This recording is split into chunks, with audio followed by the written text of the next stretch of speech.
त्रिदेव के बारे में एक रोचक कहानी। त्रिदेव ब्रह्मा, विष्णु और महेश हिंदू धर्म में सृष्टि के 3 प्रमुख स्तंभ माने जाते हैं। ब्रह्मा सृष्टि करता है, विष्णु पालन करता और शिव संहार करता। इनके कार्य एक दूसरे से अलग होते हुए भी एक दूसरे पर निर्भर हैं। एक बार इन तीनों देवों के बीच यह विवाद हो गया कि उनमें सबसे महान कौन है।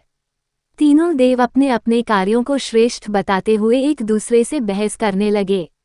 तभी एक तेज प्रकाश आकाश से प्रकट हुआ, एक अनंत और उज्ज्वल अग्निस्तंभ, जिसे कोई देख नहीं सकता था कि यह कहाँ से शुरू हुआ और कहाँ समाप्त हुआ। उस प्रकाश से आदिशक्ति प्रकट हुई और उन्होंने कहा, जो इस अग्नि स्तंभ का प्रारंभ या अंत खोज कर लाएगा, वही सर्वोच्च माना जाएगा।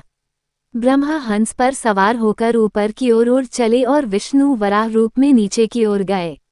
बहुत समय बाद विष्णु लौट आए और उन्होंने स्वीकार किया कि उन्हें अंत नहीं मिला। लेकिन ब्रह्मा ने एक केतकी फूल को साक्षी बनाकर झूठ कहा कि उन्होंने स्तंभ का सिरा देख लिया। आदिशक्ति क्रोधित हो गईं और ब्रह्मा को शाप दिया कि धरती पर उनकी पूजा नहीं होगी, जबकि विष्णु को सत्य बोलने पर आशीर्वाद मिला। इस घटना से यह सिद्ध हुआ कि ब्रह्मा, विष्णु और शिव तीनों ही आवश्यक हैं, परंतु सच्चाई, नम्रता और निस्वार्थ कर्म सबसे ऊपर होते हैं। तभी से त्रिदेव एक संतुलन के रूप में माने जाते हैं। सृष्टि, पालन और विनाश का चक्र एक दूसरे में बंधा हुआ है।